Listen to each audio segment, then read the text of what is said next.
Guys, California here again. Just on my way to work today, so I thought I'd do a little MotoVlog and see what everyone's up to. Tell you about everything that's going on. As I'm sure you can see today, I got a big old windshield on this sucker.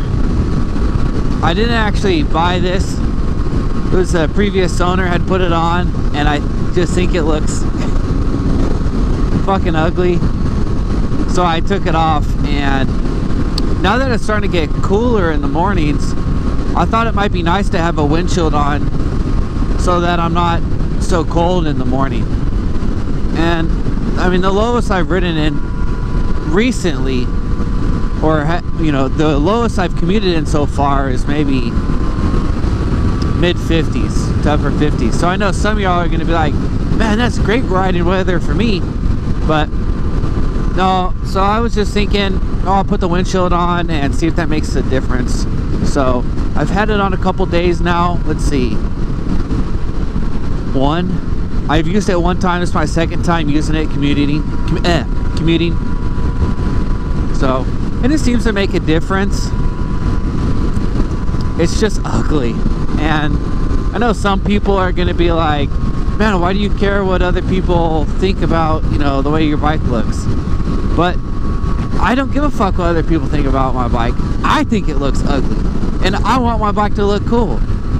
If I didn't want my bike to look cool, I'd never wash it. I really wouldn't take care of it. I wouldn't get, well, I didn't put the LED turn signals on and tail tidy kit, but I always get stuff like that for any bike that I own because it just makes it look a lot better. For me, for my pleasure. Not for anyone else's. Sure, it does look nicer to other people too, but I do it for me. 8:30 in the morning, so really not much traffic right now. It's kind of nice, but also somewhat a little disappointing because, as you guys know, I love split traffic. One of my favorite things to do. Oh, maybe we have some. I see some brake lights coming up here. Yes, we do. And I'm gonna go. So, for those of you that didn't know, and a lot of bikes have this now, my bike has 3 modes, and I'll order them from the most aggressive throttle response to the least aggressive. Thank you, sir.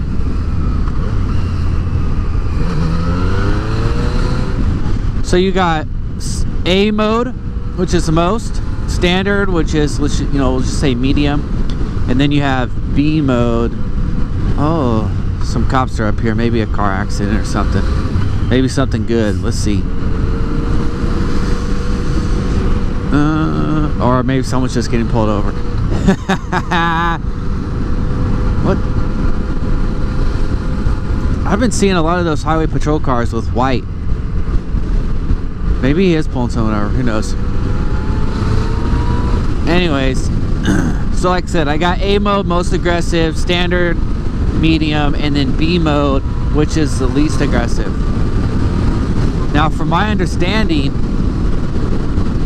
both A and B mode, or sorry, A and standard mode deliver the same amount of power as far as horsepower and torque.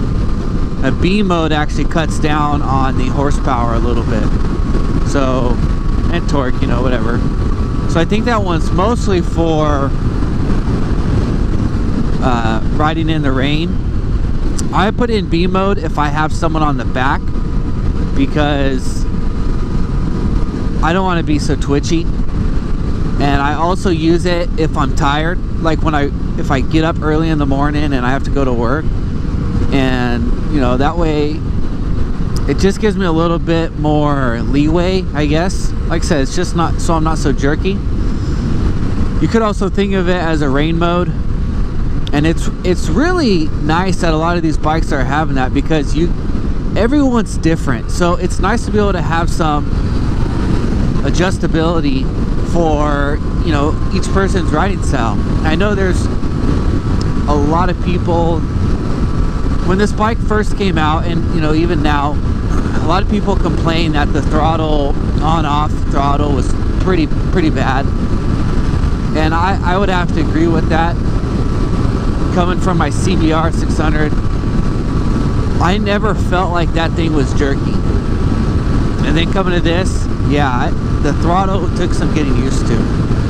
I got the remap done that Yamaha did as, you know, like service call if you wanted to get it done, and I'm really glad I got that done because it did make a huge difference.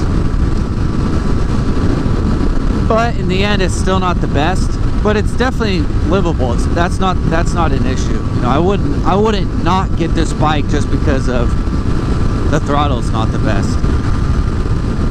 But like I said, I think it's really important that all these newer bikes are, you know, coming with these electronic features that are really allowing the rider to be one with their motorcycle, because that's what riding a motorcycle is about. It's about being one with your motorcycle. It's not like a car where it doesn't matter where your body position is. Man, those cars are stopped. But you know, it's not like being a car. If the closer you can get to being, you know, quote unquote one with your bike, the better rider you're going to be. And that should mean the safer rider you're going to be. You know, some people are going to do crazy stunts, ride fast, you know, whatever. But overall, you're going to be safer. You're going to be a safer rider. So being able to tweak little things here and there, I think, is an awesome thing for motorcycles, and I'm really looking forward to see what they come out with in the future. I mean, you have all the standard leader bikes that got ABS. I don't even know if you can get them without ABS, but they all got ABS now. They got anti-wheelie, they got traction control, they got what's it, like anti-slide or slide control. They all come with quick shifters now. I mean, it's so cool. It's awesome. I love that about the technology. It's really good, and all that is helping riders become more safe, both on the street and on the track. You know, I'm sure it saves quite a few people from crashing out, which is awesome. I was watching what was that? Oh, that was that new. So there's the new documentary out for MotoGP. All I remember is Brad Pitt. He narrates it. Man, I can't remember what. I'll post it up in the video. I can't remember what it was called. But anyways, on one of the corners, Marc Marquez actually clips Danny Pedrosa. He clips his traction control, the wire going to his rear tire on corner entry, so he's off the gas, and the second he gets on the gas, or sorry, that, you know, that was his wheel speed sensor, so you know that's traction control and ABS as well. But he severs it. The second Danny Pedrosa gets back on throttle, it's all the power because there's no traction control now. The rear comes out, and I'm pretty sure, I believe he high-sided. So even the MotoGP stars are using this traction control to keep the bike under control, and it's really great that they can bring that stuff to the everyday user. Just get over, dude. You know, my FC09 was but aside from the 3 different engine modes, or you know, throttle modes, there's no other electronics on this bike. There's no ABS, traction control, nothing fancy, which is why this bike's so cheap. I mean, I bought it 1 year old, 700 miles, had about almost $1,000 in aftermarket parts for $6,750, which I thought was which I think is a really good deal, and I was very happy to pay that price. He wanted $7,000 for it, but I offered him lower, and he wouldn't budge from $6,750. So I was still happy with that.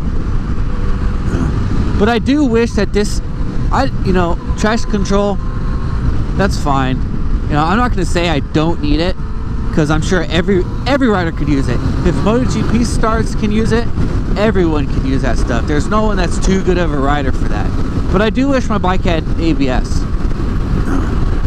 My wife's bike, she's got a Ninja 300, a 2014. Oh, that ABS is awesome, guys.